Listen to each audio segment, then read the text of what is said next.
Actually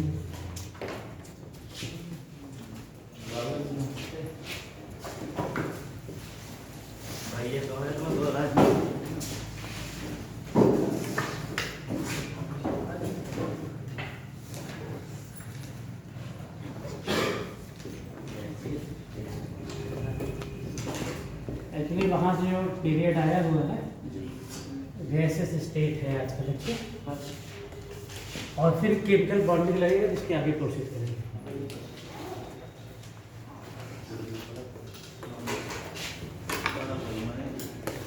gaseous state, इसे हिंदी में कहते हैं गैसीय अवस्था। गैसीय अवस्था आपके लेवल में चैप्टर है state of matter. State of matter, तो उसी स्टेट ऑफ मैटर की एक स्टेट है गैसियस स्टेट। और आप यू नो दैट मैटर है mainly 3 state: solid, liquid and gas. और इनकी प्रॉपर्टी भी आप सॉलिड स्टेट था इंटर फाइनल में, इसमें आप जानते होंगे डेफिनिट क्या होता है, बताइए। डेफिनेट शेप होता है ना, वॉल्यूम होता है, और इनका जो इंटर मॉलिक्यूलर फोर्सेस काम करते हैं, इंटर मॉलिक्यूलर फोर्सेस हाई होते हैं। और क्या खास बात होती है साइड में, they have definite melting point and boiling point, है ना, melting point and boiling point. ये सारी प्रॉपर्टी, इनका शेप और वॉल्यूम दोनों ही क्या होता है, निश्चित होता है। इसके पार्टिकल के बीच जो inter ionic force of attraction होता है ये बहुत ज़्यादा होता है। अच्छा, इससे लिक्विड में लिक्विड स्टेट पढ़ा होगा कि इनका शेप क्या होता है, इनडेफिनेट होता है, डेफिनेट होता है। बट वॉल्यूम क्या होता है, डेफिनेट होता है। वॉल्यूम क्या होता है, इनका आयतन निश्चित होता है, और आकार क्या होता है, निश्चित, क्योंकि जिस बर्तन में ढाल दिए जाते हैं उसी का शेप ये एक्वायर कर लेते हैं। और क्या खास बात होती है इसमें, जो बॉन्डिंग जो फोर्सेस काम करते हैं, फोर्सेस मेनली कौन सी फोर्सेस काम करते हैं, हाइड्रोजन बॉन्डिंग। कौन सी बॉन्डिंग, हाइड्रोजन बॉन्डिंग लिक्विड में मेनली कॉज होती है, और इनका स्पेस ज़्यादा होता है ना। Intermolecular space, intermolecular space high होता है compare to solid state. Liquid state में क्या खास बात होती है, स्टेट तो इंडेफिनिट होता है लेकिन वॉल्यूम क्या होता है, निश्चित होता है। जैसे 2 लीटर 3 लीटर किसी ना आप उसको मेजर कर सकते हैं, लेकिन इनका शेप अगर गिलास में डाल देंगे तो गिलास जैसा, लोटे में डाल देंगे लोटे जैसा, है ना। इससे उनका शेप क्या होता है, इंडेफिनिट। गैसेस में क्या होता है, इनका शेप एंड वॉल्यूम दोनों ही क्या होता है, इनडेफिनिट, यानी निश्चित नहीं होता।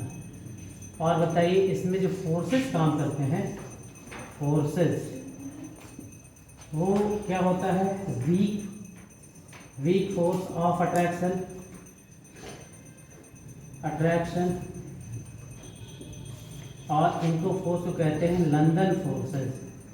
लंदन फोर्सेस और वांडर वाल फोर्सेस काम करते हैं। कौन से फोर्स काम करते हैं, वांडर वाल फोर्सेस काम करते हैं। तो गैसीय अवस्था में ये दोनों आप जानते हैं कि ये सॉलिड जो है क्रिस्टलाइन और नॉन क्रिस्टलाइन टाइप के होते हैं सॉलिड, है ना। क्रिस्टलाइन सॉलिड का शार्प मेल्टिंग पॉइंट या बॉइलिंग पॉइंट होता है, और इनका sharp melting point boiling point नहीं होता। जैसे कांच क्या है आपको पता है, ग्लास क्या है, सॉलिड है या लिक्विड है, क्या है। ग्लास के बारे में क्या जानते हैं, सॉलिड है या लिक्विड है या क्या है। लगता सॉलिड की तरह है लेकिन एक्चुअली है सुपर कोल्डेड लिक्विड। आपको कांच जान लीजिए पहली बात तो नॉन क्रिस्टलाइन सॉलिड में आता है। नॉन क्रिस्टलाइन है, कांच है, रबर है, सल्फर या सेट है, इनको अगर काटें तो सॉफ्ट कटिंग नहीं दिखेगी। और ये बहुत ज़्यादा ठंडा किए हुए लिक्विड है, सुपर कूल्डेड लिक्विड। ग्लास आपका कई बार कंडीशन पूछा जाता है, ग्लास क्या है, लगता सॉलिड है लेकिन अंदर से क्या है, ये सुपर कूल्डेड लिक्विड। अगर आपको इसको प्रूव करना हो तो बताइए कैसे प्रूव करेंगे। सुपर कूल्डेड लिक्विड है कांच। आप पुरानी खिड़कियों को देखिए, बहुत पुराने घरों की जो खिड़कियां हैं नीचे की ओर देखिए मोटी हो जाती है ना, उनका शीशा मोटा हो जाता है ना। इसका मतलब कांच में बहने की प्रॉपर्टी होती है ना, फ्लो करने की प्रॉपर्टी होती है, और इसीलिए उनको क्या कहा, जो ग्लास को जानते हैं बहुत ज़्यादा एक एनिलेशन चैम्बर होता है, बहुत कांस्टेंट ठंडा टेम्परेचर बना होता है। जब कांच को 1600 डिग्री के आसपास पिघलाते हैं, ये कांच is the mixture of various type of silicate like calcium silicate, barium silicate, lead silicate, कांच सिलिकेटों का मिश्रण होता है। और लगभग जब 1600 डिग्री टेम्परेचर पे पिघलाते हैं, इसके बाद इसको भट्टी में डाल करके ठंडा करते हैं धीरे धीरे, तो इसी क्रिया को एनिलेशन कहते हैं। और एनिलेशन से कांच ठंडा हो जाता है, उसमें रंग डाल करके सांचों में ढाल दिया जाता है, डिफरेंट टाइप के कांच बनते हैं ना। अब ग्लासेस में पड़ा हुआ कुछ कांच, जेना कांच, बहुत सारे कांच होते हैं, कठोर कांच होता है, मृदु कांच होता है, सॉफ्ट ग्लास होता है ना। तो कांच का कोई रासायनिक सूत्र नहीं है, जैसे पेट्रोल का कोई रासायनिक सूत्र नहीं है, उसी प्रकार ग्लास का भी कोई रासायनिक सूत्र नहीं। तो ये ग्लास क्या होता है, मिक्सचर होता है। तो हम बात कर रहे थे इन दोनों स्टेटों के अलावा गैसेस स्टेट की। पहले हेड डालें जरा, इंटरमॉलिक्यूलर फोर्सेस, इंटरमॉलिक्यूलर फोर्सेस, अंतर आणविक बल। कौन कौन से बल काम करते हैं?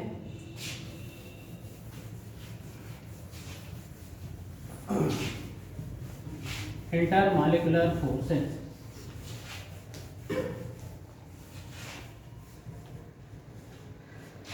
लेकिन विभिन्न अणुओं में निम्न तरह के बल कार्य करते हैं। विभिन्न अणुओं में निम्न तरह के बल कार्य करते हैं। First, dipole dipole interaction.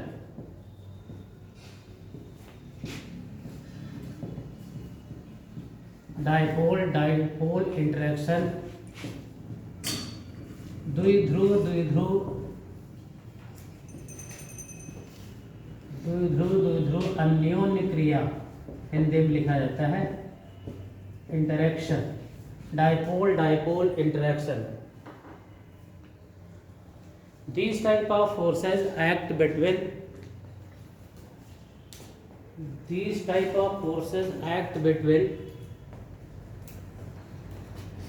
two different type of polar molecules. These type of interaction act between two different type of polar molecules. Suppose that देखिए HCl है और वाटर है। आप देख रहे हैं both these compound are polar, partial positive partial negative, partial positive partial negative. तो इनके बीच जब ये आप HCl को वाटर में डालेंगे या वाटर में HCl डालेंगे, जो फोर्स काम करेंगे मॉलिक्यूल को अट्रैक्ट करने के लिए, बताइए ये Cl इसकी तरफ थोड़ा सा क्या होगा, अट्रैक्ट हुआ होगा, पार्शियल पॉजिटिव है पार्शियल नेगेटिव है। ये जो force of attraction between two polar molecules के बीच में काम करेगा, ये कौन सा इंटरेक्शन है बताइए, डाइपोल डाइपोल इंटरेक्शन। ऐसे दो पोलर मॉलिक्यूल कोई भी हो, उनमें जैसे सपोज दैट अगर अमोनिया है, NH3 है और वाटर है, NH3 है और सपोज दैट HCl है। अब आप देख रहे हैं पार्शियल पॉजिटिव पार्शियल नेगेटिव, और you know that nitrogen is partial negative. तो जब ये इसमें जो काम करेगा, ये दोनों पोलर है, तो ये कौन सा इंटरेक्शन है बताइए, डाइपोल डाइपोल इंटरेक्शन है। तो डाइपोल डाइपोल इंटरेक्शन दो पोलर मॉलिक्यूल में एक्ट करता है। For example HCl and water, ammonia and HCl example बना लीजिए।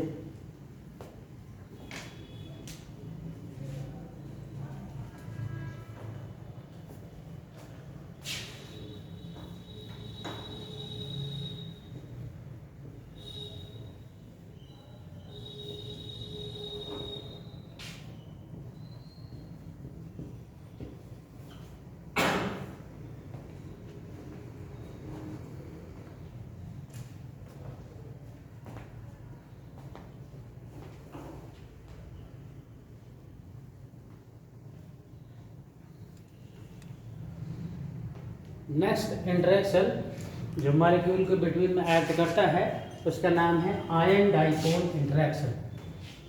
आयन द्विध्रुव अन्योन्य क्रिया, ion dipole interaction.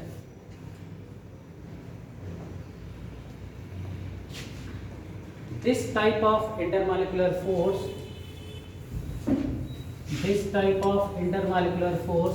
act between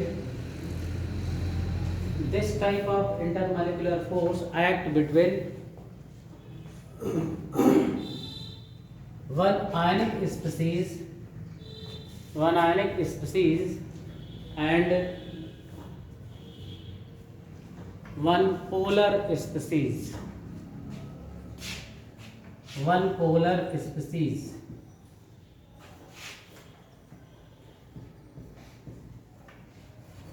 देखिए NaCl क्या है, कैसे स्पीसीज है, आयनिक बॉन्ड में बताया था ना मैंने।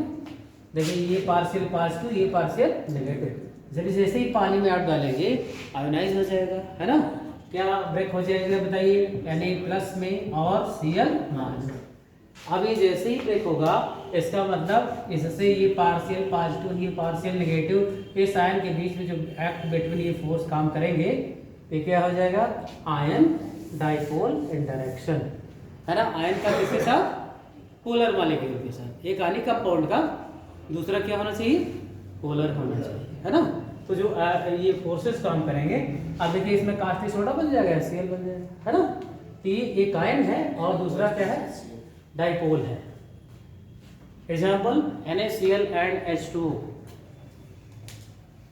या कोई भी आयनिक स्पीशीज जैसे कैल्शियम क्लोराइड को डिजॉल्व करते हैं पानी में, क्यों, तो उसमें कौन सा फोर्स ऑफ अट्रैक्शन काम करेगा, आयन डाइपोल इंटरेक्शन। तीसरा है लंदन फोर्सेस।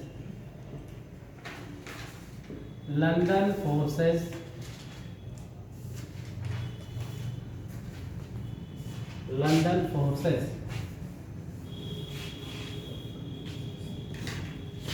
और वांडरवाल फोर्सेस कह सकते हैं इसे, van der Waal forces.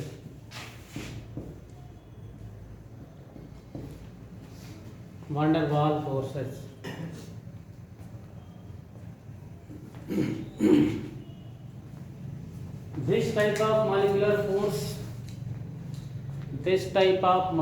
force act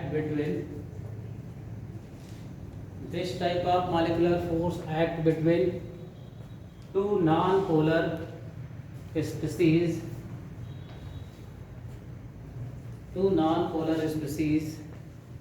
are mainly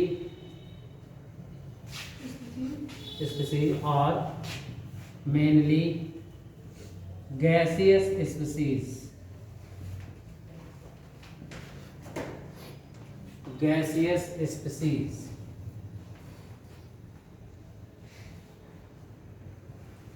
These forces are very weak forces.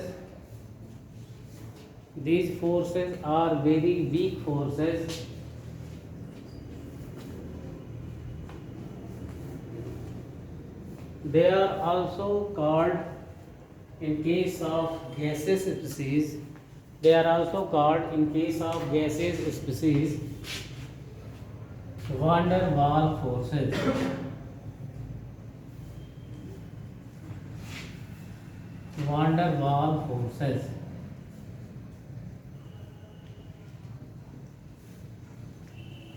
कोई भी गैस मॉलिक्यूल होगा, आपको पता है गैस में क्या होता है, इंटरआयोनिक डिस्टेंस बहुत ज़्यादा, है ना। तो इनके बीच में देखिए Cl2 नॉन पोलर है ना, अगर क्लोरीन गैस है या हाइड्रोजन गैस है, इनके बीच बताइए नेग्लिजिबल फोर्स ऑफ अट्रैक्शन काम करेगा, ना कि बराबर। क्यों, अगर किसी कंटेनर में पास है तब वो अट्रैक्शन फोर्स थोड़ा बहुत क्रिएट कर सकती हैं, अदरवाइज यही अगर कमरे में गैस लीक कर गई तो बताइए जितना एरिया उसको मिलता है उतने में क्या हो जाती है, फैल जाती है ना। तो उनके बीच जो फोर्स ऑफ अट्रैक्शन क्या होगा, बहुत वीक होगा, है ना। तो सबसे अगर हम बात करें तीनों फोर्सेज में, सबसे वीक फोर्सेज कौन से हैं, लंदन। सबसे स्ट्रांग फोर्स कौन सा, आयन डाइपोल इंटरेक्शन, क्या है, आयन डाइपोल, है ना। और उसके बाद इंटरमीडिएट में क्या है, डाइपोल इंटरेक्शन। क्यों, तो सबसे ज़्यादा अगर बात करें कि गैसेस में जो फोर्सेज होते हैं उनको वान डेर वाल, आपने फिजिक्स में पढ़ा होगा P+A/V², V-B बराबर RT, है ना। ये फार्मूला पढ़ा होगा वान डेर वाल इक्वेशन, ए और बी की यूनिट निकलवाते थे इसमें, है ना। यहाँ ये क्या है, प्रेशर है, वॉल्यूम है ना, और ये भी कांस्टेंट वैल्यूज है ना। तो जो वान डेर वाल फोर्सेज काम करते हैं मेनली किस में काम करते हैं, गैसियस मॉलिक्यूल। और कहते हैं गैसों में कौन सा फोर्स काम करता है, तो आप क्या कहते हैं, लंदन फोर्सेज या वान डेर वाल फोर्सेज काम करते हैं ना। अच्छा, एक फोर्स और भी है, चौथा है, लिखिएगा hydrogen bonding.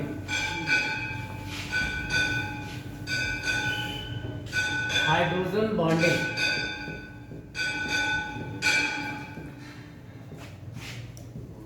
Hydrogen bonding, this type of intermolecular force, this type of intermolecular force form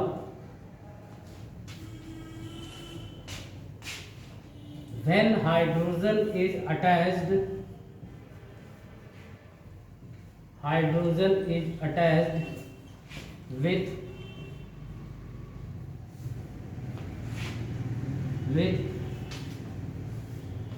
electronegative atom, electronegative atom of smaller size, electronegative atom of smaller size,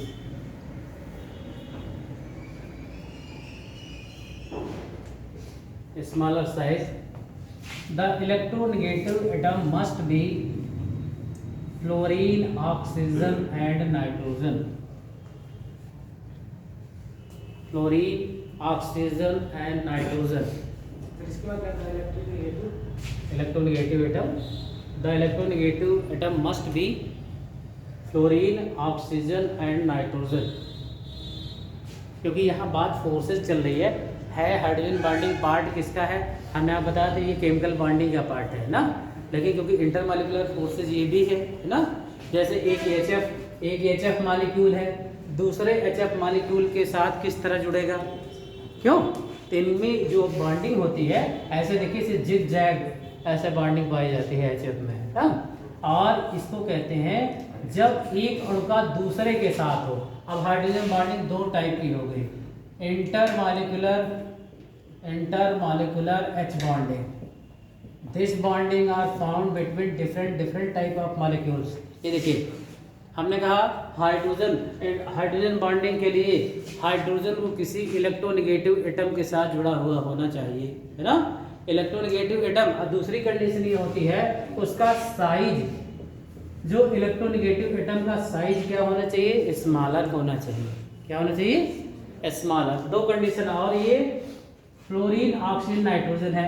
कभी कभी आता है बताइए HF लिक्विड है जबकि इसी के परिवार के अलग सदस्य गैसेस स्टेट में एग्जिस्ट करते हैं, क्यों, देखिए ड्यू टू इस तरह के जितने भी क्वेश्चन होते हैं। H2O लिक्विड है, H2O आप जानते हैं लिक्विड है, जबकि इसी फैमिली का H2S सल्फर ऑक्सीजन एक फैमिली के रहते हुए भी ये गैसियस स्टेट में एग्जिस्ट करता है, क्यों। तो इनका सबका एक्सप्लेनेशन ही होता है कि HF में क्या होती है, hydrogen bonding, intermolecular hydrogen bonding होती है। ऐसे ही वाटर में हाइड्रोजन बॉन्डिंग होती है, इसमें नहीं होती। क्यों नहीं होती, क्योंकि सल्फर का साइज क्या है, बड़ा है। इलेक्ट्रोनेगेटिव तो है लेकिन इसका साइज क्या है, बड़ा है। इसका मतलब अगर साइज बड़ा होता जाएगा तो इंटरमॉलिक्यूलर हाइड्रोजन बॉन्डिंग खत्म होती जाएगी, है ना। एक weak force of attraction between H and F है, देखिए। और इसको दिया था लेटिमर और रोडूस, एक साइंटिस्ट थे, उन्होंने हाइड्रोजन बॉन्डिंग एक्सप्लेन किया था। 3 डॉटेड लाइन से दिखाते हैं इलेक्ट्रोनेगेटिव और हाइड्रोजन के बीच जो फोर्स ऑफ अट्रैक्शन है।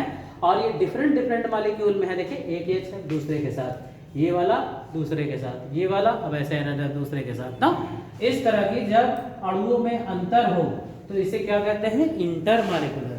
हिंदी में कहते हैं अंतर अणुक हाइड्रोजन बंध। क्या कहते हैं, अंतर अणुक H बंध।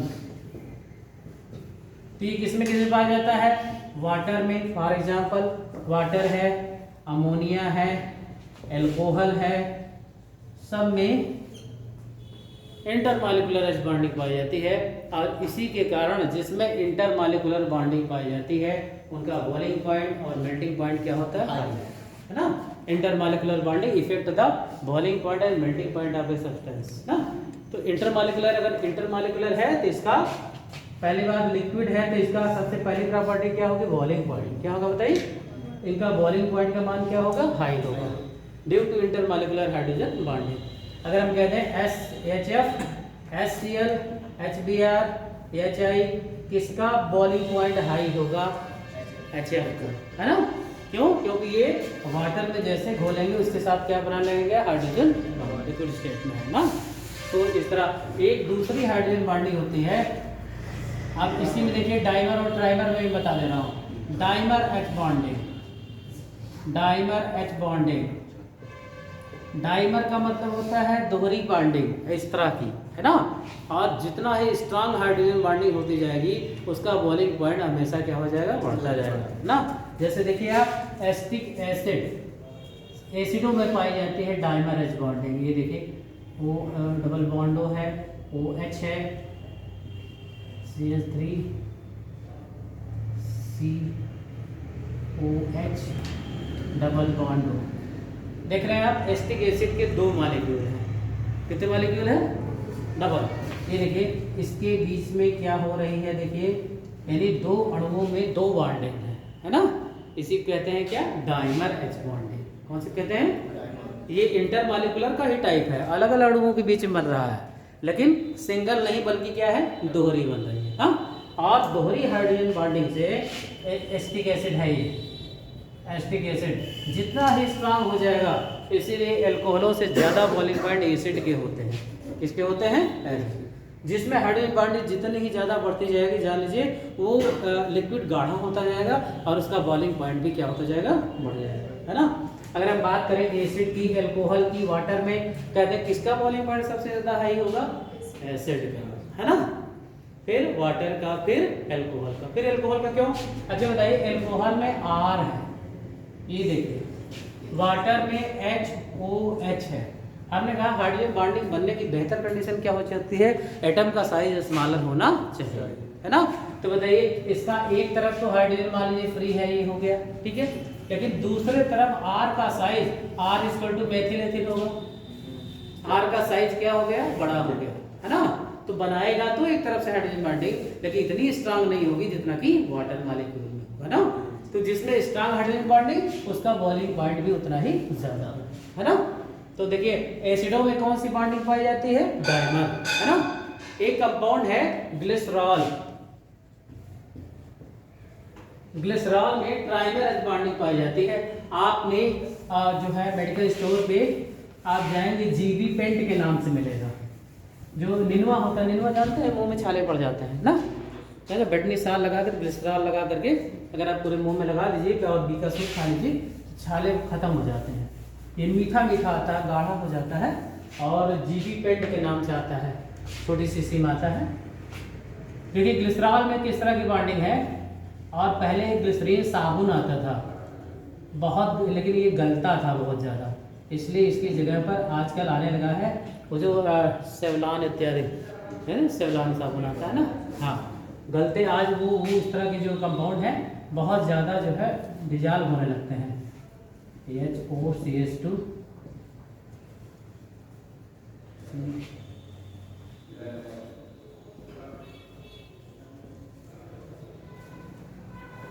ये देखिए, ये कौन सी बॉन्डिंग है बताइए, दो अणुओं में इस तरह कनेक्टिंग हो रही है, ट्राइमर H बॉन्डिंग। कैसी बॉन्डिंग बताइए, ट्राइमर। इस बॉन्डिंग को कहते हैं trimer H bonding in glycerol. हमने क्या कहा था, अगर हाइड्रोजन बॉन्डिंग दोहरी तहरी होती जाएगी उसका बॉइलिंग पॉइंट भी क्या होता जाएगा, बढ़ता जाएगा, है ना। अगर हम बात करें कि अगर हम कहते हैं मीथेन, वाटर, HF, ग्लिसरॉल, इसमें किसका बॉइलिंग पॉइंट सबसे हाई है, ग्लिसरॉल, ट्राइमर पाई जाएगी ना। और ऐसे इसके बाद किस में होता, HF में होता। ध्यान दीजिए क्यों HF में होता। अच्छा बताइए, इलेक्ट्रोनिगेटिविटी ज़्यादा होगी तो फोर्स ऑफ अट्रैक्शन भी क्या होगा, ज़्यादा होगा। अब फोर्स ऑफ अट्रैक्शन ज़्यादा होगा तो बॉन्ड को ब्रेक करने के लिए एनर्जी ज़्यादा लगेगी ना, तो बॉइलिंग पॉइंट क्या हो जाएगा, बढ़ जाएगा। फिर किसका होगा, H2O, और सबसे कम किसका होगा, मीथेन का।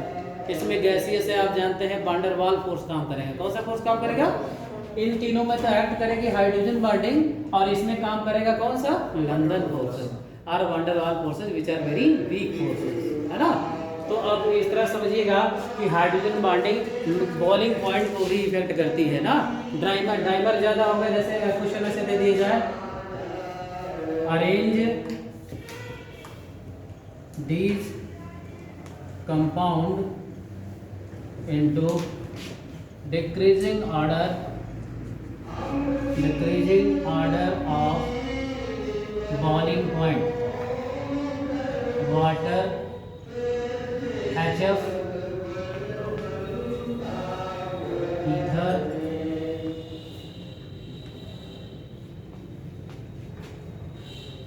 formic acid,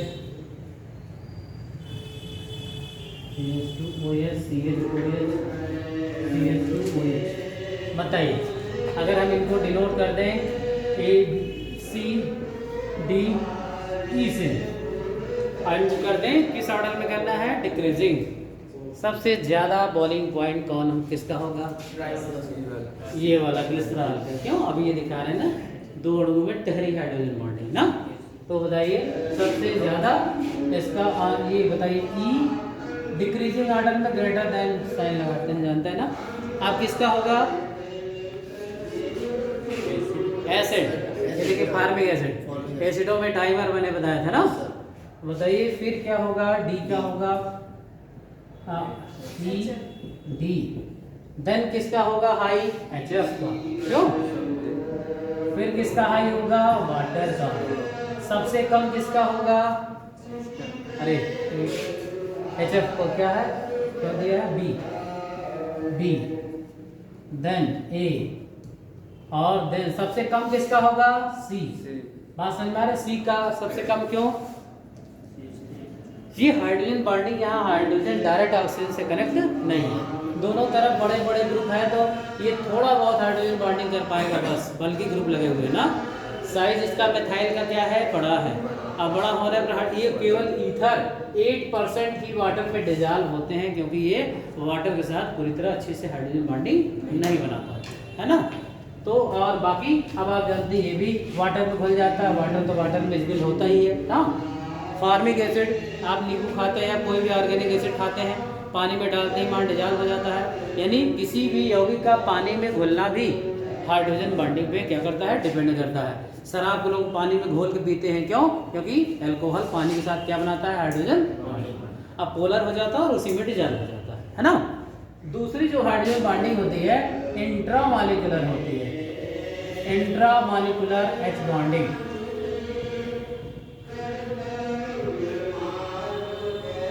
intramolecular H bonding,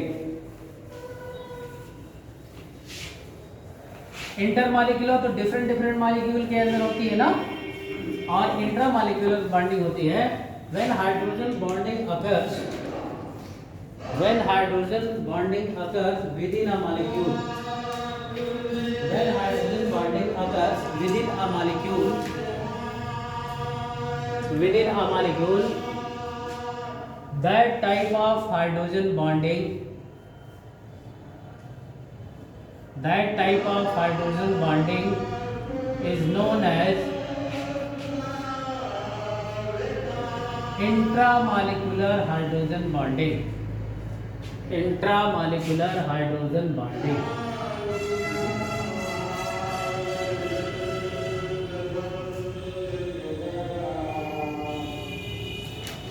intramolecular hydrogen bonding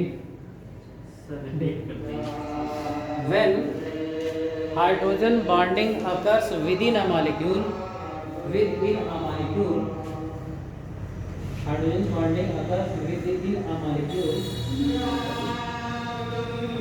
यानी अणु के अंदर ही, क्यों, within a molecule, that type of bonding is known as intramolecular hydrogen bonding। जब हाइड्रोजन बंध अणु के अंदर ही होती है, जब हाइड्रोजन बॉन्डिंग अणु के अंदर ही होती है तो इस बॉन्डिंग को क्या कहते हैं? Intra.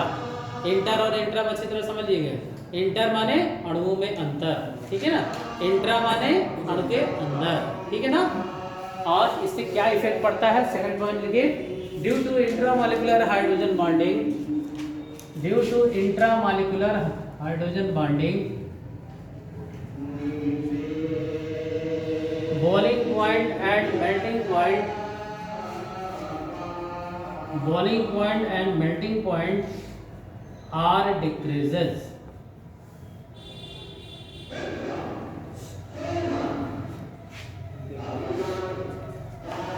are decreases. For example, orthonitrophenol,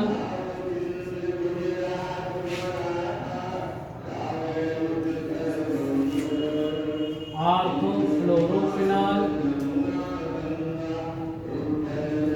ऑर्थोहाइड्रोक्सी benzaldehyde,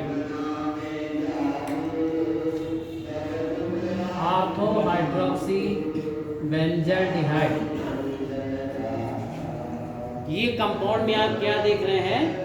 ये देखिए, जब कोई एटम पहले से 1 पोजीशन पर है, दूसरा सेकंड पे जुड़े तो ये आर्थो पोजीशन होती है। कौन सी पोजीशन? यहाँ जुड़े तो मेटा, यहाँ जुड़े तो पैरा। बेंजीन की 3 कंडीशन होती है, आर्थो, मेटा एंड पैरा। आप देख रहे हैं आर्थो पे नाइट्रो जुड़ा है, NO2 क्या जुड़ा है? अब देखिए आर्थो जब होता है इसके OH के साथ क्या बना रहा है? अणु के अंदर ही क्या हो रही है? बॉन्डिंग हो रही है। इसे कहते हैं इंट्रामॉलिक्यूलर, हिंदी में कहते हैं अंतः अणु। क्या कहते हैं? अंतः अणु। और इंटर का अंतर अणु, है ना। और देखिए आप फ्लोरो जुड़ा है, आप जानते हैं फ्लोरीन इलेक्ट्रोनेगेटिव है, OH के हाइड्रोजन को अट्रैक्ट करेगा, करेगा ना। आर्थो हाइड्रोक्सी बेंजल्डिहाइड, ये देखिए CHO है और आर्थो का हाइड्रोक्सी लगा है, तो इसका हाइड्रोजन इसके ऑक्सीजन से क्या बनाएगा? हाइड्रोजन बॉन्डिंग बनाएगा, राइट ना। ये सारे कंपाउंड में इंट्रामॉलिक्यूलर पाई जाती है, और जिनमें इंट्रा पाई जाती है उसमें बॉइलिंग पॉइंट और मेल्टिंग पॉइंट क्या हो जाता है? कम हो जाता है ना। अगर कहते हैं वेपर डिस्टिलेट, भाप वाष्पशील यौगिक कौन है? वेपर वोलाटाइल, तो ऑर्थोनाइट्रोफिनॉल भाप वाष्पशील है ना। वेपर बन उड़ने लगता है क्योंकि जल्दी ही इसका बॉन्ड क्या हो जाता है? ब्रेक हो जाता है ना। जैसे क्वेश्चन बना दें, विच कंपाउंड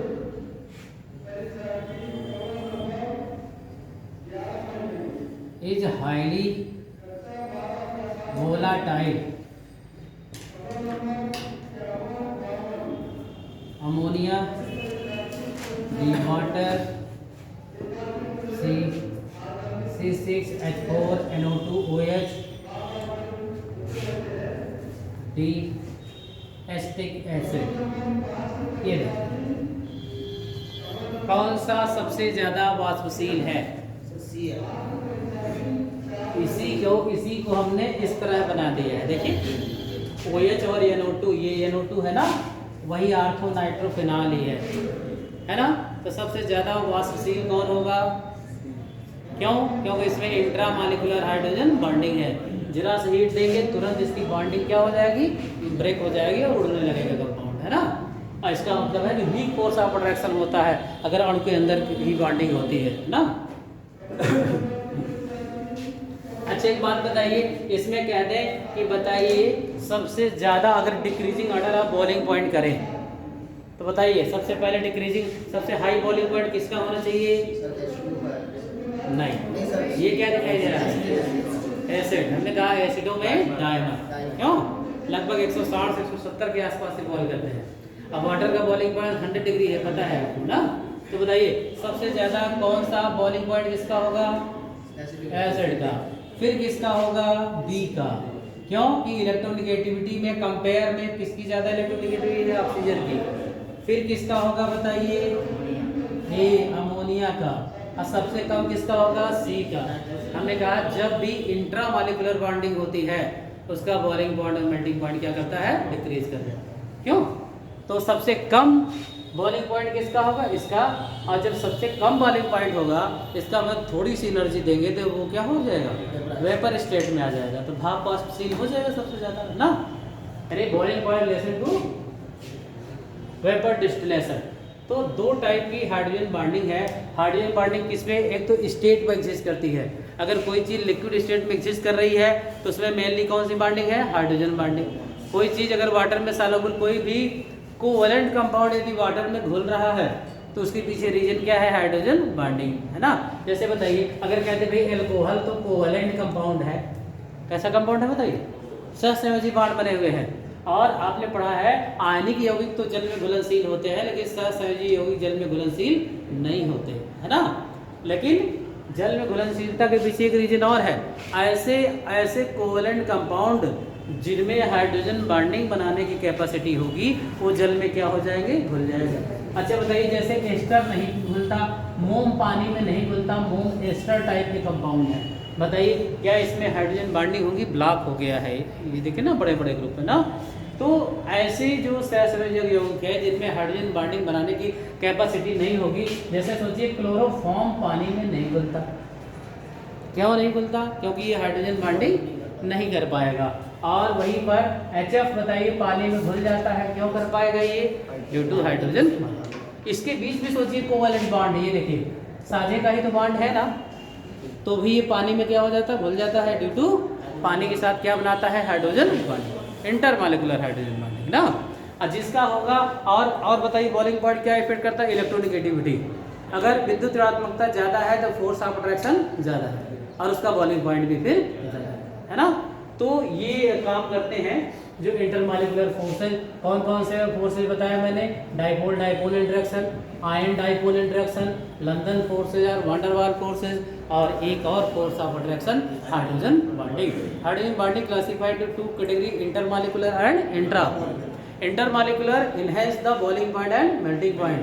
इंटरमॉलिक्यूलर बॉन्डिंग होती है तो बॉइलिंग पॉइंट और मेल्टिंग पॉइंट का मान बढ़ जाता है, इंट्रामॉलिक्यूलर होती है तो घट जाता है। जिनमें डाइमर होती है और बढ़ जाता है, जिसमें ट्राइमर होती है और बढ़ जाता है। ये सब कॉन्सेप्ट को ध्यान क्लियर रखिएगा ना। साइज बढ़ेगा तो हाइड्रोजन बॉन्डिंग की कैपेसिटी घटेगी, क्यों, अगर साइज बढ़ा, क्योंकि एटम का साइज स्मॉलर होगा तभी वो ज़्यादा। अच्छा बताइए, फ्लोरीन का साइज छोटा है ना और हाइड्रोजन लगभग सिमिलर साइज के होंगे तो फोर्स ऑफ अट्रैक्शन क्या काम करेगा, बहुत ज़्यादा काम करेगा ना। हाँ, आप चलिए लिखते हैं gaseous state and its feature. Gaseous state,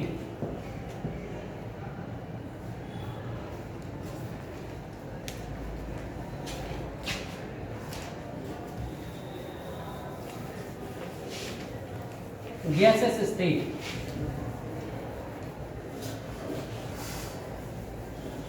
it is the important state of matter, it is important state of matter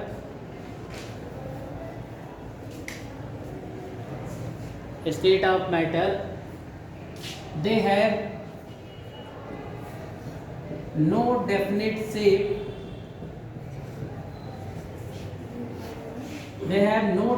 shape, and definite volume, definite shape and definite volume, and the forces between gaseous molecule are very weak, they are called London forces or van der Waal forces. London forces or van der Waal forces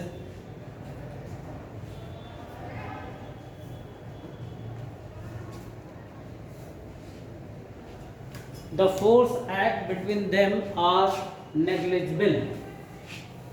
The force act between them are negligible. Negligible means नगण्य, न के बराबर काम करता है। The force act between them are negligible.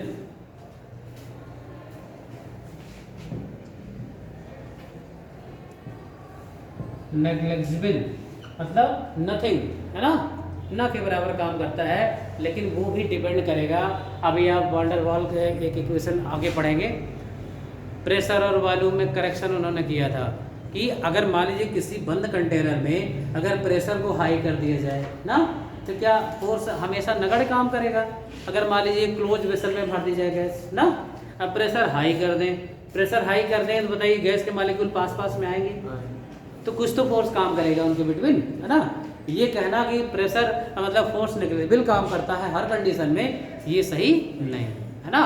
ऐसे आप gas को फैला दीजिए, खोल दीजिए, तो उनके बीच जो फोर्स काम करता है लंदन फोर्सेस काम करते हैं, न के बराबर काम करता है ना। अच्छा गैस स्टेट आती कब है, ये भी नीट में कई बार पूछा जाता है। गैस स्टेट कब एग्जिस्ट करती है बताइए। इसके लिए क्या कंडीशन होने चाहिए, pressure high, temperature high, pressure low होना चाहिए, या क्या देखिए प्रेशर हाई टेम्परेचर लो होना चाहिए, या टेम्परेचर हाई और प्रेशर हाई होना चाहिए, या टेम्परेचर हाई प्रेशर लो होना चाहिए। क्या कंडीशन होगी, टेम्परेचर हाई और प्रेशर लो, सही है। क्यों, एक बात बताइए, आप घरों में पढ़ते हैं एलपीजी लिक्विफाइड पेट्रोलियम गैस का यूज करते हैं खाना बनाने में, है ना। क्या कॉन्सेप्ट है, प्रेशर से गैस भरी है ना, इसका मतलब प्रेशर अगर बढ़ाओगे तो गैस लिक्विफाई होने लगेगी। क्या करने लगेगी बताइए, इसीलिए उसको कहा जाता है लिक्विफाइड पेट्रोलियम गैस ना। ब्यूटेन और प्रोपेन का मेनली क्या होता है, मिक्सचर होता है। एलपीजी जो घरों में इस्तेमाल करते हैं किसका मिश्रण होता है, ब्यूटेन और। अच्छा लीकेज का पता कैसे करते हैं, पता है, गैस लीक कर रही तो पता कैसे चलते हैं, उसमें एक कंपाउंड मिला जाता है, गैस का लीकेज वो ही स्मेल करती है, नहीं तो अदरवाइज वो जो गैस भरी जाती है उसमें स्मेल नहीं होती है ना। उसमें एथिल मर्कैप्टन मिलाया जाता है, C2H5SH, लीकेज पता करने के लिए कि अगर गैस लीक हो गई तो स्मेल करेगी, स्मेल करती है, इसके कारण जिससे पता चलता है कि गैस क्या हो रही है, लीक हो रही है। या आप कह सकते हैं एथेनथाइऑल, या इसको एथिल मर्कैप्टन भी कहते हैं, एथिल मर्कैप्टन, मर्कैप्टो फंक्शन है ये। जैसे OH को हाइड्रोक्सी कहते हैं, SH को मर्कैप्टो कहते हैं, ठीक है ना। ये मिला दिया जाए तो गैस की लीकेज का पता चलता है, गैस लीक कर रही है ना। तो हम बात कर रहे थे कि गैस की कंडीशन क्या होती है, गैस कब होगी। अच्छा बताइए, अगर उसी प्रेशर को कम कर दिया जाए, जब आप गैस का नॉब खोलते हैं इसका मतलब उसमें जो प्रेशर है कम होता है ना, तभी गैस क्या होती है, ऊपर आती है, गैस के फॉर्म में जलती है, नीली नीली रोशनी के साथ। क्यों, जब प्रेशर भरा हुआ एकदम देखिए नीला नीला रोशनी जलता है, क्यों, क्योंकि जब वहाँ पे आप से ऑन करते हैं रेगुलेटर तो फिर क्या होता है, प्रेशर कम होता है और गैस क्या होती है, ऊपर आती है। तो गैस लिक्विड से किस फॉर्म में कन्वर्ट होता है, गैसियस फॉर्म में। इसका मतलब है प्रेशर को हमको कम करना पड़ेगा, यानी लो प्रेशर ना। और दूसरी चीज, टेम्परेचर बढ़ने से उसकी काइनेटिक एनर्जी, गैस की गतिज ऊर्जा, बताइए गति करने की ऊर्जा, क्यों, दूर दूर तक फैलने की क्षमता जो एनर्जी है, काइनेटिक एनर्जी है ना। इसका मतलब है कि टेम्परेचर क्या होना चाहिए, हाई होना चाहिए, और प्रेशर क्या होना चाहिए, लो होना चाहिए। ये है गैस स्टेट की मेन कंडीशन ना। अगर प्रेशर को घटा देंगे, टेम्परेचर को बढ़ा देंगे तो वो गैसेस स्टेट में तब क्या करेगा, एग्जिस्ट करेगा। अच्छा, गैस को लिक्विफाई करने की मेन कंडीशन क्या है, अगर कह दें गैस को हमको लिक्विफाई करना है, द्रवित करना है, द्रवित पेट्रोलियम गैस, तो इसका मतलब बताइए, उल्टा करना पड़ेगा ना, प्रेशर हाई करना पड़ेगा। अच्छा, हाई करेंगे तो क्या होगा, गैस के मॉलिक्यूल आपस में पास पास आएंगे, उनके बीच में फोर्स ऑफ अट्रैक्शन क्या होगा, बढ़ेगा, है ना। फोर्स ऑफ अट्रैक्शन बढ़ेगा तो कंडेंसेशन होने लगेगा, क्या होने लगेगा, कंडेंसेशन, फिर वो क्या होने लगी, लिक्विफाइड। यानी अगर आप गैस को लिक्विड में कन्वर्ट करना है तो प्रेशर को क्या कर दीजिए, बढ़ा दीजिए, और टेम्परेचर को क्या कर दीजिए, डाउन। अगर टेम्परेचर डाउन नहीं करते तो काइनेटिक एनर्जी क्या होगी, क्योंकि मॉलिक्यूल में गैस में टक्कर क्या हो जाएगी, बढ़ जाएगी। अगर गैस में टक्कर ज़्यादा होगी तो उनका बांड टूटने लगेगा, फ्री होने लगेंगे। अगर वो फ्री होने लगेंगे तो फिर गैसेस स्टेट में आने लगेगी, है ना। तो बताइए, लिक्विफाई करने की कंडीशन ये होती है कि टेम्परेचर को क्या करिए, लो करिए, और प्रेशर को क्या कर दीजिए, बढ़ा दीजिए। क्यों, गैस की लिक्विफाई होने की कंडीशन क्या है, low temperature and high pressure. क्यों, और गैस स्टेट में एग्जिस्ट करने की कंडीशन क्या है, टेम्परेचर हाई प्रेशर लो होना चाहिए, तब वो गैस स्टेट में एग्जिस्ट करेगा ना। गैसों की प्रॉपर्टी क्या है, इनमें इंटरमॉलिक्यूलर फोर्सेस नेग्लिजिबल काम करते हैं ना। अच्छा, गैस की मेजरेबल प्रॉपर्टी क्या है, लिखिए आगे प्रोसीड करिए जरा। The guys have 5 measurable property.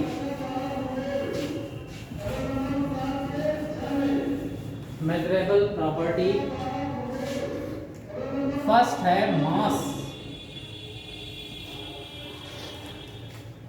अच्छा, गैसेस का क्या होता है बताइए, समथिंग मास होता है। एक बार देखिए, बड़ा सा ऐसे क्वेश्चन उसमें आया था, जेई में आया था कि 2 सिलेंडर है, एक में जो है, एक में सिलेंडर का वेट W1 है ना, फिर उसमें गैस फिल कर दी जाती है तो उसका वेट W2 हो जाता है।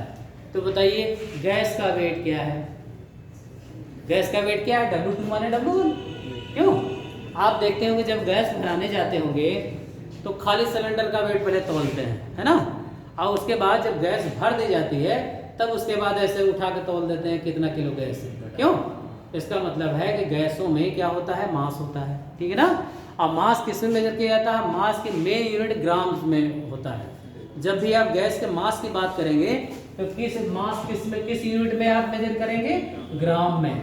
अच्छा, ग्राम से ही रिलेशन है मोल का, किसका है बताइए, ग्राम में क्यों मेजर करेंगे गैस का मास, क्योंकि ग्राम से ही रिलेटेड क्या है, गैस के मोल है। आपको पता है मोल इक्वल टू होता है W/m। क्या होता है, गैस के मोलों की संख्या बराबर गैस का ग्राम में भार अपान अणु भार। गैस का क्या होता है ना। अगर हम कह दें कि बताइए 0.44 ग्राम कार्बन डाइऑक्साइड में कितने गैस के कितने मोल प्रेजेंट है, मोल निकालना है, या गैस के अणुओं की संख्या। आपने मोल कॉन्सेप्ट पढ़ा होगा कि हम जानते हैं 1 मोल इक्वल टू होता है आवागेद्रो नंबर। क्या होता है बताइए, किसी गैस के 1 मोल में इतने अणु ऑब्लिक परमाणु oblique ion oblique electron oblique proton present होते हैं। यानी पहले अणु निकालते हैं, फिर परमाणु निकालते हैं ना, और फिर नंबर ऑफ इलेक्ट्रॉन्स निकालते हैं। सब कुछ रिलेशन करता है किससे, मोल से। इससे मोल क्या कहते हैं। और आपको मालूम है मोल क्या है, मोल एक बहुत बड़ा जो है इसका मात्रक है ना। मोल का मतलब होता है ढेर। ओस्टवार्ड ने जो प्रयोग किया, एक बहुत बड़ी क्वांटिटी के लिए मोल शब्द का इस्तेमाल किया। जैसे इस कमरे में पूरे गेहूं भर के दे दिया जाए, है ना, और कह दिया जाए गिनो कितने दाने हैं, तो आप कहेंगे कि बड़ा अजीब सा क्वेश्चन है, इतना सारे अमाउंट हम कैसे गिनेंगे, है ना। तो उसी बहुत बड़े अमाउंट को कैलकुलेशन के लिए ओस्टवार्ड ने एक यूज शब्द किया, क्या, यह एक मोल है ना। एक मोल को बहुत सोचिए, एक मोल इतनी बड़ी क्वांटिटी है, इतने मॉलिक्यूल प्रेजेंट होते किसी गैस के 1 मोल में, है ना। अब मोल का संबंध किससे होता है, गैस के मास में द्रव्यमान से। अब मास द्रव्यमान किस में है, ग्राम में। आप समझिए, अगर थोड़ा सा मोल को मैं अवधारणा को मैं ले लूँ तो, क्योंकि मोल और इसमें सवाल भी गैस स्टेट में आते हैं, तो देखिए एक जो है, अगर एक कोई व्यक्ति है 10⁻⁶ लाख प्रति मिनट के उसमें प्रति सेकंड की रफ्तार से पैसा खर्च कर रहा है, तो अवोगाद्रो संख्या पर एमएलआर में क्वेश्चन आया था जब वो मेंस लिखा जाता था, है ना। एक व्यक्ति जो है 10 लाख रुपया 1 सेकंड में खर्च कर रहा है, तो बताइए अवोगाद्रो संख्या जितना रुपया खर्च करने में कितना समय लगेगा, है ना। तो सोचिए कितनी बड़ी क्वांटिटी है। अब देखिए कि 1 सेकंड में 10 लाख रुपया खर्च करता है, तो 60 सेकंड में 60 गुणे 10 लाख 6 लाख रुपया खर्च कर देगा। 60 सेकंड बराबर 1 मिनट, राइट ना। अच्छा, इसके बाद और 60 मिनट बराबर 1 घंटा, तो 1 घंटे में खर्च करेगा कितना। अभी ये घंटा हो गया, बताइए 1 घंटा में कितना, 1 घंटा में 3600 सेकंड होता है ना, और 1 सेकंड में 10 लाख रुपया खर्च कर रहा है, तो 3600 गुणे 10 घात 6, ये कितने में खर्च कर रहा है, 1 घंटा। कितने में, 1 घंटा। अच्छा, एक दिन में कितने होते हैं, 24 घंटे, है ना।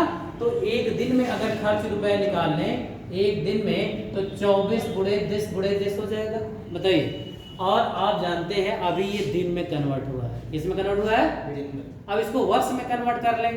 अप्रॉक्स मान लें कि एक वर्ष में 365 दिन होते हैं थोड़े ज़्यादा, 365 से 1/4, लेकिन अगर हम मान ले ज्यूम कर लें कि एक वर्ष में कितने दिन होते हैं, 365, तो बताइए एक वर्ष में खर्च रुपया बराबर क्या होगा, 365 गुणे 24 गुणे 3600, क्यों गुणे 10⁻6। बताइए इतना एक साल में खर्च कर देगा, राइट ना। अच्छा अब इसको डबल जीरो के इसमें मल्टीप्लाई कर दे तो हो जाएगा 365 गुणे 24 गुणे 36 गुणे 10⁻8 रुपया। क्यों 100 इसमें मल्टीप्लाई कर दिया, ये एक साल में खर्च रुपया होगा। और आपके पास क्वांटिटी कितनी है सोचिए, कितना, इतना है, पूरा अवोगाद्रो नंबर इतना है ना। तो बताइए अगर हम कहते हैं कि हम एक साल में इतना रुपया खर्च कर रहे हैं, इतना रुपया खर्च करने में कितना समय लगेगा, इसमें से इसको क्या करते हैं, डिवाइड करते हैं, भाग करते हैं, है ना। जैसे हम एक दिन में 5 रुपये खर्च करते हैं तो 40 रुपये हमको खर्च करना है, कितने दिन लगेंगे, 40 में 5 से भाग 8 दिन लगेंगे ना। ऐसे ही हमारे पास रुपया कितना है बताइए, अवोगाद्रो नंबर जितना रुपया है हाँ। और हम खर्च क्या एक साल में कितना खर्च कर रहे हैं, हमको साल में निकालना है, कितना वर्ष लगाएंगे हम खर्च करने में ना। तो बताइए आप 6.023 या 02 ही ले लीजिए गुणे 10⁻23 अपॉन 365 गुणे 24 गुणे 36। अच्छा बताइए अब इसको ऊपर ले जा रहे हैं 10⁻−8 हो जाएगा, क्यों ऊपर लेंगे ना। अब बताइए 23 में 8 घटा दिए 15 हो जाएगा। 6.02 गुणे 10⁻15 बटे 365 गुणे 24 गुणे 36। अब ये जब आप मल्टीप्लाई करेंगे तो लगभग आप इसका आंसर निकालिएगा 9 ऐसे समथिंग आता है, 9.0 × 10⁻9 ईयर। अब बताइए ये जब कैलकुलेट करेंगे इस तरह के आसपास आएगा वैल्यू, देखिएगा कैलकुलेट करके चाहे। तो बताइए अगर 9 में 9 0 1 2 3 4 5 6 7 8 9 कितना हुआ, इकाई दहाई सैकड़ा हज़ार 10,000 लाख 10 लाख करोड़ 10 करोड़ अरब, है ना। 9 अरब इतनी बड़ी क्वांटिटी है, 9 अरब वर्ष लग जाएंगे, जबकि रेट खर्च करने की क्या है 10 लाख पर सेकंड। अंबानी भी नहीं खर्च करते होंगे इतना, क्यों, है ना। तो मतलब इतनी बड़ी क्वांटिटी के लिए एक उन्होंने राशि फिक्स कर दी कि ये एक मोल है ना, जिसको आप बिना अनकाउंटेबल है समझिए, है ना। तो बताइए अगर एक मोल रुपया किसी के पास मिल जाए उसे कुछ करने की जरूरत नहीं है, क्यों, है ना, सदियाँ गुजर जाएंगी, है ना। इतनी तो लाइफ पृथ्वी की नहीं यार, 4.5 पृथ्वी की, ये जानते हैं कितना है, 4.5 अरब वर्ष पूर्व पृथ्वी की उत्पत्ति ओरिजिन ऑफ लाइफ मानी जाती है ना, पृथ्वी की उत्पत्ति। तो सोचिए कि 9 अरब वर्ष अवोगाद्रो संख्या जितना रुपया खर्च करने में लगेगा, है ना। यदि खर्च करने की रफ्तार ये हो, है ना, पूरा इंडिया बैठ के खा सकता है काफ़ी समय तक, है ना। तो ये है। तो गैस का जो मोल है ग्राम में अगर भार लेंगे तो गैस का क्या निकलेगा, मोल निकलेगा। क्या निकलेगा, अब मोल से अणुओं की क्या निकलेगी, संख्या, है ना। जैसे अगर हम कहते हैं 0.44 ग्राम कार्बन डाइऑक्साइड में अणुओं की संख्या कितनी है, अणुओं की संख्या बताइए। तो बताइए सबसे पहले क्या निकालना पड़ेगा, मोल निकालना पड़ेगा। क्या निकालना पड़ेगा, मोल को n से दिखाते हैं, n = W/n, जहाँ W ग्राम में भार है और ये क्या है, मोलर मास है। क्या है बताइए, गैस का अणु भार जिसे बोलते हैं आप। अच्छा गैस का अणु भार, गैस के फार्मूले से हम निकाल लेते हैं ना। गैस के परमाणुओं के भार को जोड़ दे तो अणु भार मिल जाएगा, क्यों। कार्बन का क्या होता है बताइए 12, ऑक्सीजन का होता है 16, 16 दूनी 12 और 32 जोड़ दे कितना होता है 44, इतना है मोलर मास इसका ना। अब मोल निकाल ले, W कितना है 0.44 है और अपान 44 है, ये देखिए डेसिमल ये हटा देंगे, यहाँ 100 हो जाएगा, ये दिस अपान दिस 1/100 क्यों बराबर 0.01 मोल। कितने मोल हो जाएंगे, 0.01 मोल आ गया। लेकिन ये मोल आया, अभी अणुओं की संख्या नहीं आई। अच्छा बताइए 1 मोल में कितने होते हैं बताइए, अवोगाद्रो संख्या जितने अणु होते हैं ना। तो बताइए 0.0 मोल या 1/100 मोल में कितने होंगे, 6.02 × 10⁻23 इंटू 1/100, यानी 2 घात क्या हो जाएगी, घट जाएगी, है ना। बताइए कितने मॉलिक्यूल आएंगे, 6.02 × 10⁻21 अणु आएंगे। कितने अणु आएंगे बताइए। तो बताइए ग्राम में भार गैस का क्यों लिया जाता है, ताकि उसके मोल, क्योंकि जो गैसियस मोल है जिससे गणना आसानी, उनके मॉलिक्यूल निकाल सके, परमाणु निकाल सके ना। अब जैसे देखिए अगर यही कह देते इसमें कार्बन परमाणु निकालो, ऑक्सीजन परमाणु की संख्या निकालो, आप अलग अलग कर देते ना। अच्छा बताइए इतने अणु में इतना मोल आया है, ठीक है, इतने मोल आए हैं, और इतने मोल में अणु कितने आए हैं, इतने आए हैं, क्यों। अच्छा इतने अणुओं में, अच्छा एक अणु कार्बन डाइऑक्साइड में कार्बन कितना है, 1 है, कार्बन कितना है, इसका मतलब कार्बन के परमाणु की संख्या उतनी ही होगी जितनी अणुओं की संख्या है, यही कार्बन के परमाणु हो जाएंगे। लेकिन कहते हैं ऑक्सीजन की परमाणु संख्या निकालिए, एक अणु कार्बन डाइऑक्साइड में 2 परमाणु हैं ऑक्सीजन के, कितने हैं बताइए? तो इतने अणु आए, इसमें 2 से क्या कर दें हम? गुणा कर दें। क्या कर दें बताइए? गुणा कर दें तो किसके परमाणु निकल आएंगे बताइए? इसका मतलब पहले अणु निकाले, अणुओं से क्या निकालेंगे? परमाणु। अब सोचिए इलेक्ट्रॉन निकालना, एक छोटे से फार्मूले से कितनी चीजें इन्फॉर्मेशन। अब कहते हैं इसमें इतने ग्राम में कार्बन डाइऑक्साइड में इलेक्ट्रॉनों की संख्या बताओ, है ना? अच्छा बताइए, इलेक्ट्रॉनों, एक अणु CO2 में कितने इलेक्ट्रॉन है? इलेक्ट्रॉन कैसे निकालते हैं कि इनका परमाणु क्रमांक जोड़ देते, परमाणु क्रमांक बराबर इलेक्ट्रॉनों की, है ना? तो बताइए कार्बन का परमाणु क्रमांक कितना है? 6 और ऑक्सीजन का परमाणु क्रमांक 8 है, 8 दूनी 16। तो बताइए 16 6 22 इलेक्ट्रॉन हैं। कार्बन डाइऑक्साइड के एक अणु में कितने इलेक्ट्रॉन हैं? 22। और टोटल अणु कितने आए हैं? कितने अणु आए हैं ना? अगर कहते हैं इतने में कितने इलेक्ट्रॉन हो जाएंगे, तो इस वैल्यू में 22 से क्या कर देंगे? गुणा कर देंगे। तो बताइए इलेक्ट्रॉन आ जाएगा ना? इलेक्ट्रॉन को क्यों आयन स्टेट में है नहीं, या तो अणु निकालेंगे या इसका परमाणु निकालेंगे या तो फिर इलेक्ट्रॉनों की संख्या। अच्छा बताइए इलेक्ट्रॉनों की संख्या बराबर प्रोटॉनों की संख्या होती है, जितने इलेक्ट्रॉन होंगे उतने ही क्या होंगे? प्रोटॉन भी हो जाएंगे। तो सारी चीजें कोरिलेट करते हैं किससे? अवोगाद्रो नंबर से। क्यों?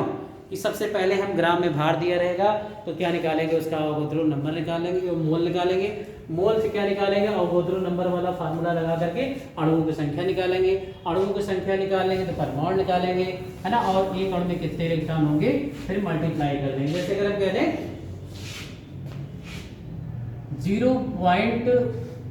0.016 ग्राम मीथेन में अणुओं की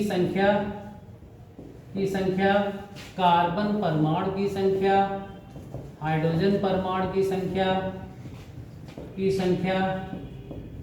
व इलेक्ट्रॉन की संख्या ज्ञात करो। निकाल लेंगे? निकाल दिखाई जरा। सबसे पहला काम क्या निकालना पड़ेगा? मीथेन गैस के मोल। क्यों? मोल निकालिए जरा।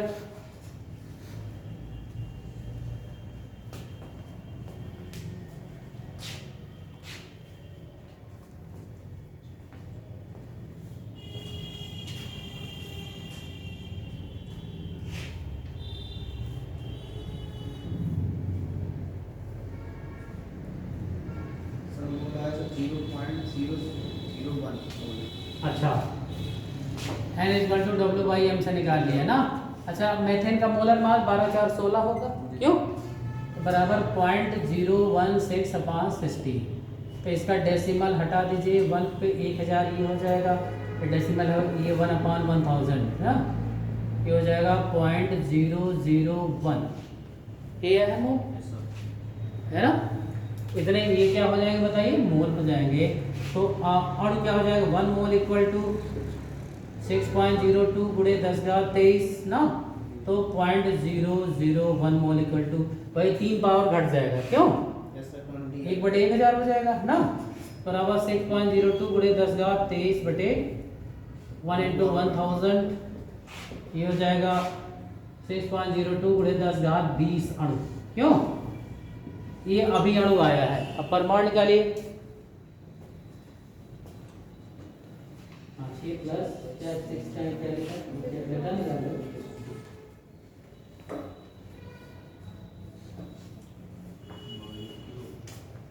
कार्बन तो सेम होंगे ना, इतने ही परमाणु भी होंगे कार्बन की। और फिर हाइड्रोजन का परमाणु क्या हो जाएगा भाई? H परमाणु क्या हो जाएंगे? 4 × 6.02 गुणे 10⁻20,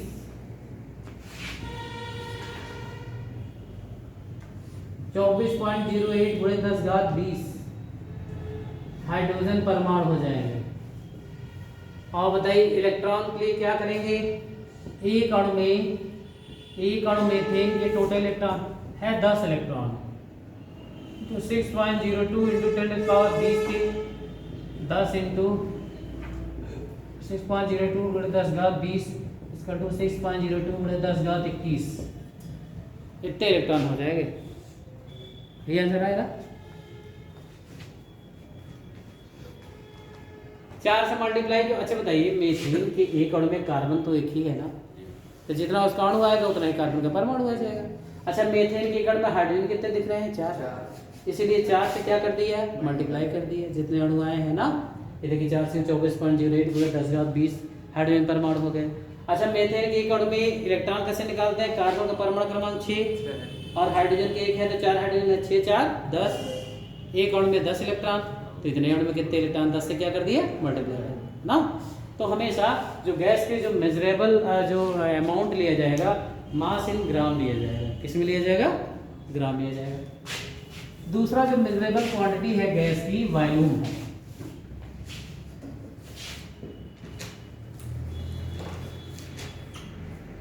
अच्छा बताइए, गैस का जो मेनली वॉल्यूम है वो उसकी 2-3 यूनिटें आप जब भी लिया जाता है गैस का वॉल्यूम लीटर में लिया जाता है। किस में लिया जाता है, गैस का वॉल्यूम लीटर में, और 1 लीटर 1 डेसीमीटर क्यूब के इक्विवेलेंट होता है।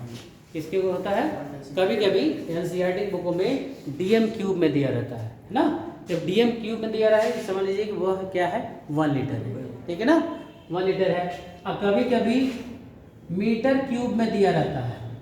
किस में दिया रहता है, मीटर क्यूब का कन्वर्जन जब लीटर में होता है ये 1000 लीटर के बराबर होता है। 1 metre cube equal to 1000 litre, है ना।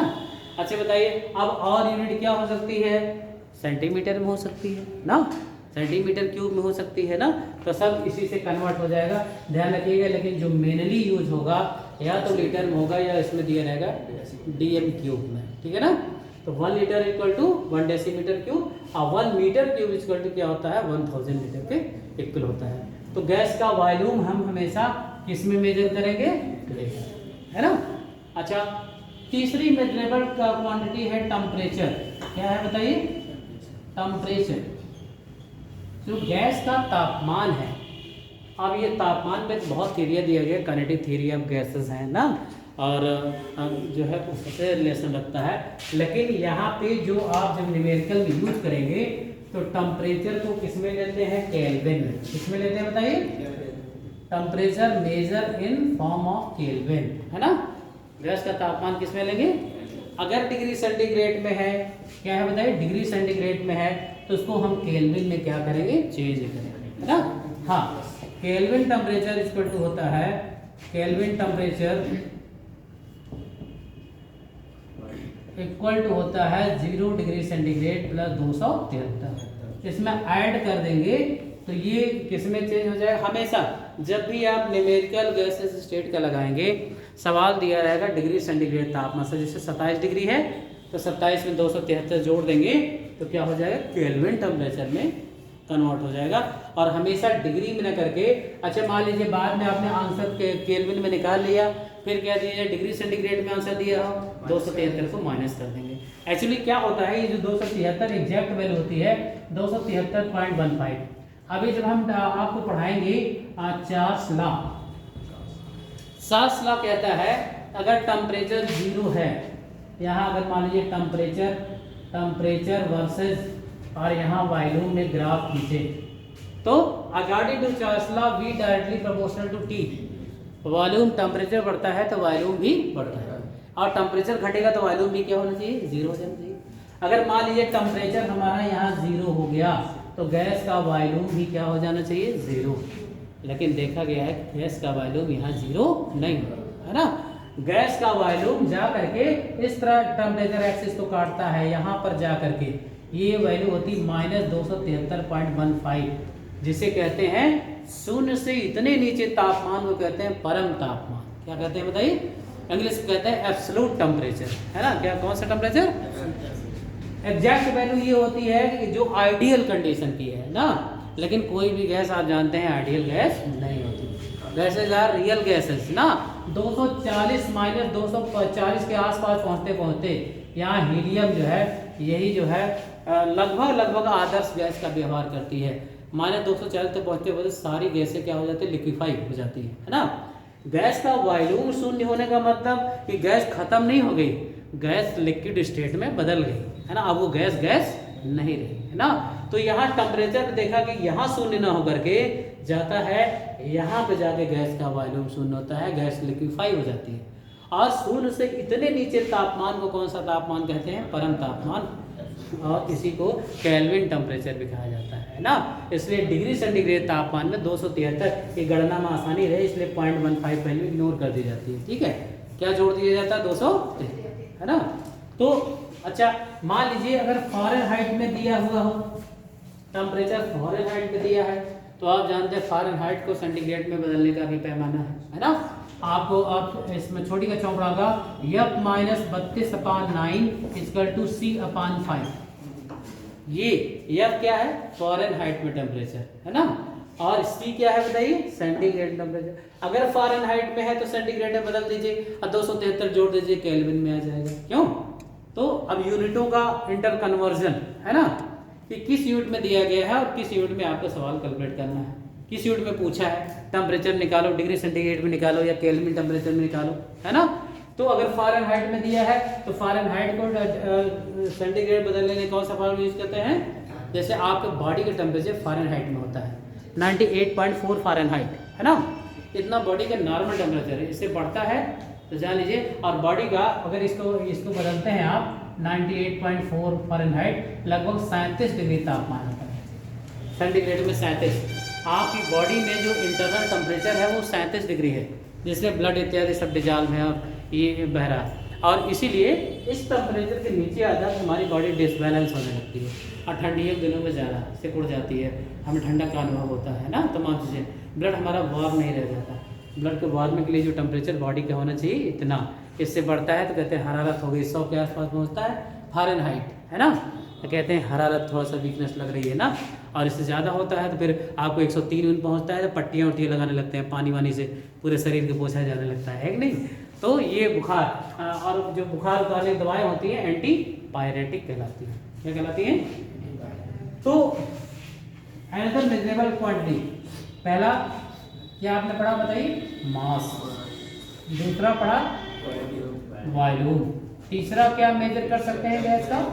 टेम्परेचर ना। और चौथी जो मेजरेबल प्रॉपर्टी है प्रेशर है। क्या है बताइए? अच्छा बताइए, गैस का दाब क्या होता है?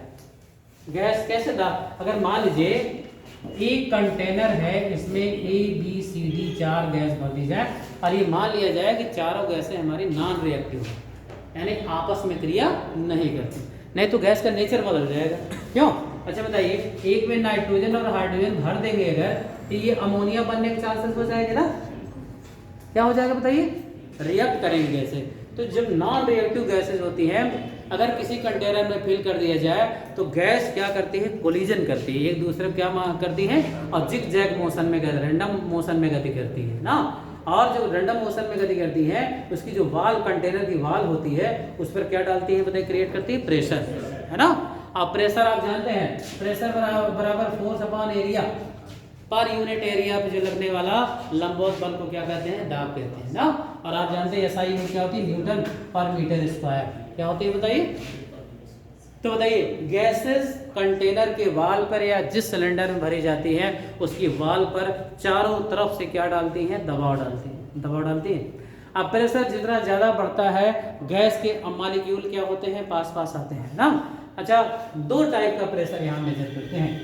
तो एक होता है एब्सोल्यूट प्रेशर और एक होता है वेपर प्रेशर। ये तो नाम सुना होगा आपने, वेपर प्रेशर, जिसे हिंदी में कहते हैं वाष्प घनत्व। क्या कहते हैं बताइए?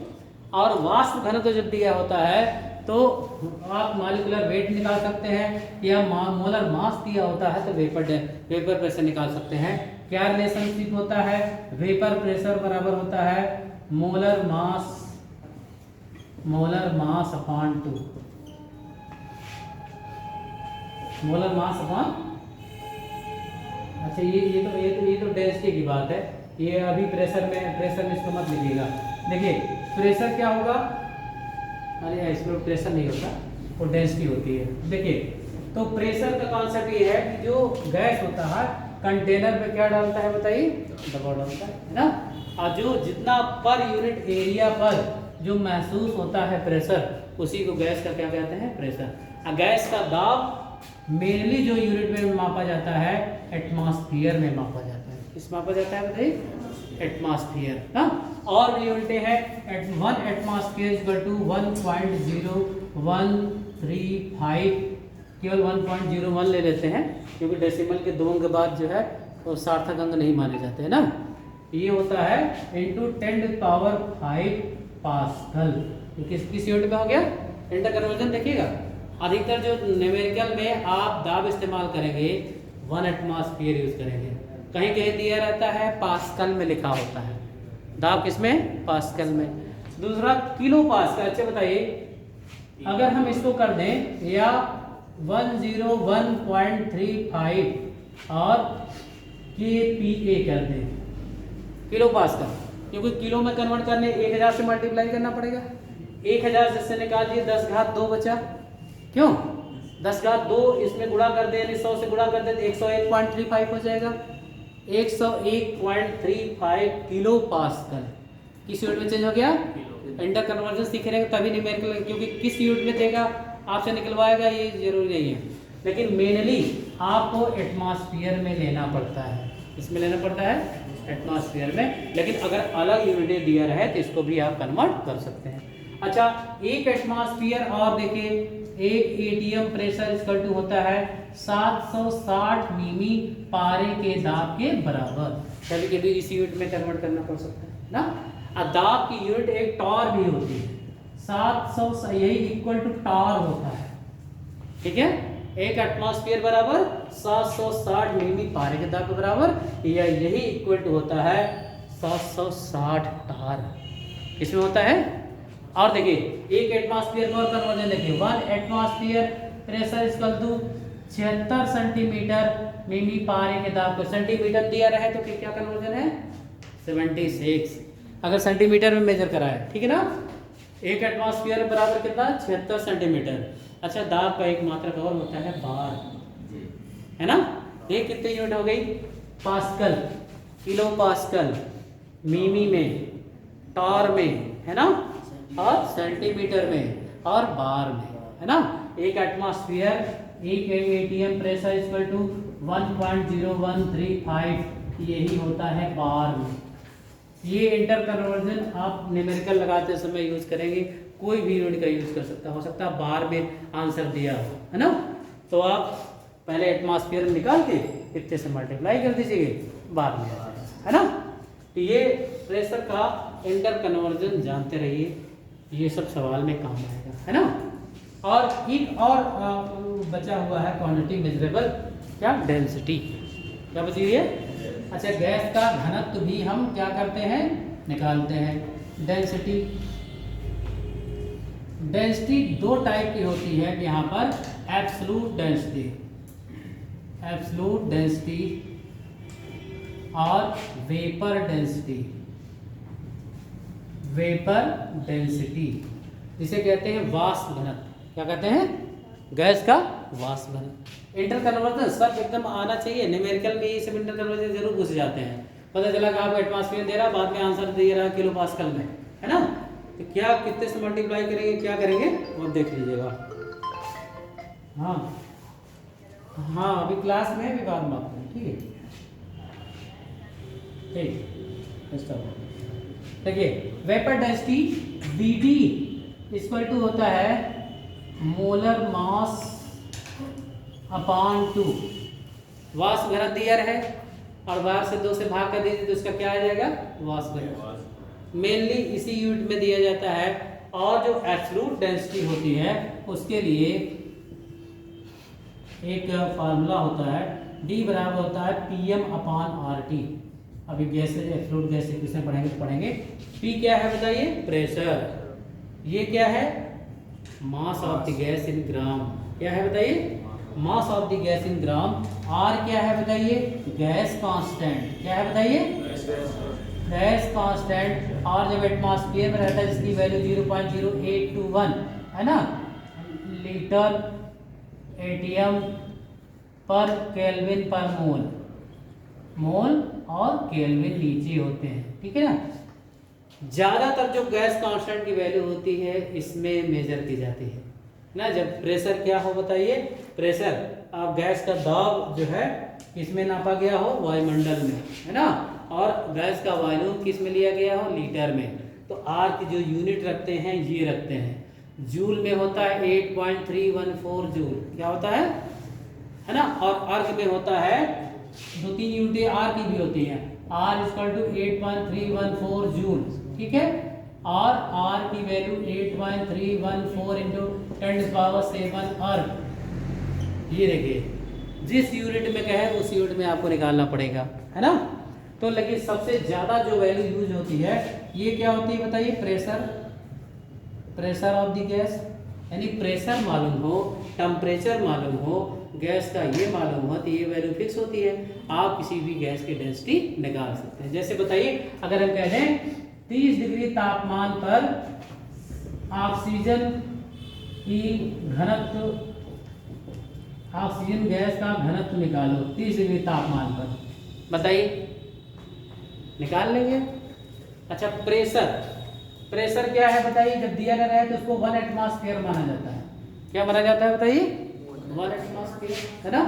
अच्छा बताइए अब आपको प्रेशर मालूम हो गया, मोलर मास इसके फार्मूला से निकाल लेंगे, 16 दूनी 32, क्यों, मोलर मास निकाल लिया।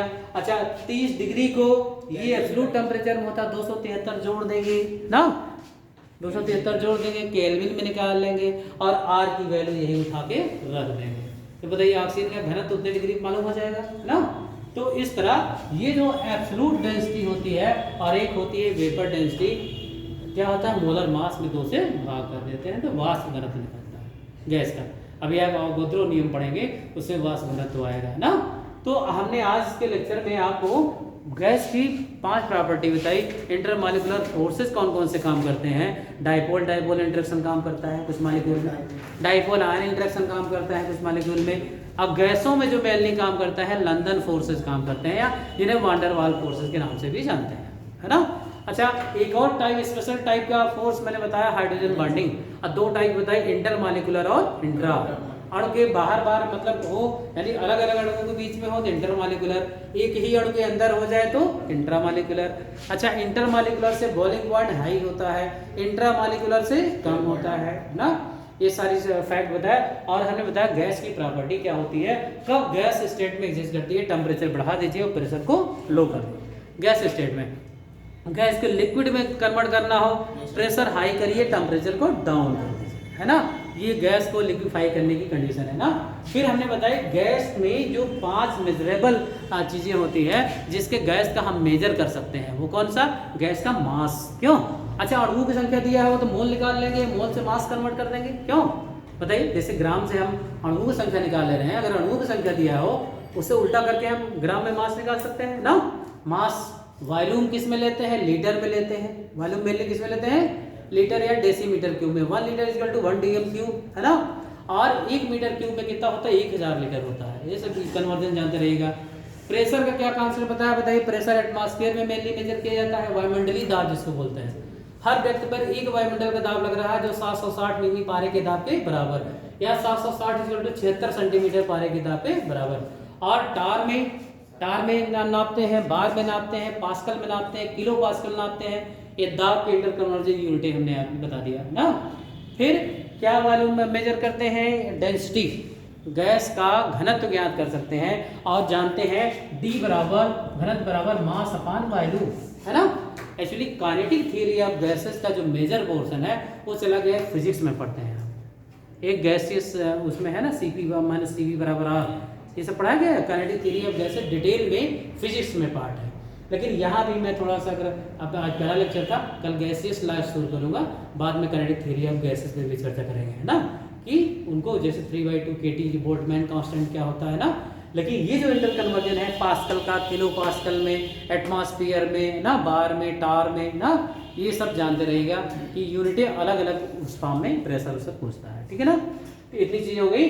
अब नेक्स्ट हम पढ़ेंगे आप गैसियस लॉज। गैसों के कुछ नियम हैं, कुछ नियमों का पालन करती हैं गैसें, जिन्हें हम क्या कहते हैं, गैसी नियम। क्या कहते हैं बेटा, गैसी नियम। जैसे आप जानते हैं बायस लॉ, चार्ल्स लॉ, क्यों नाम सुना है ना इनका। हाँ, तो कल इन लॉज पे चर्चा होगी, ठीक है। इसके बाद फिजिक्स है आपका बायोलॉजी। ठीक, ओके।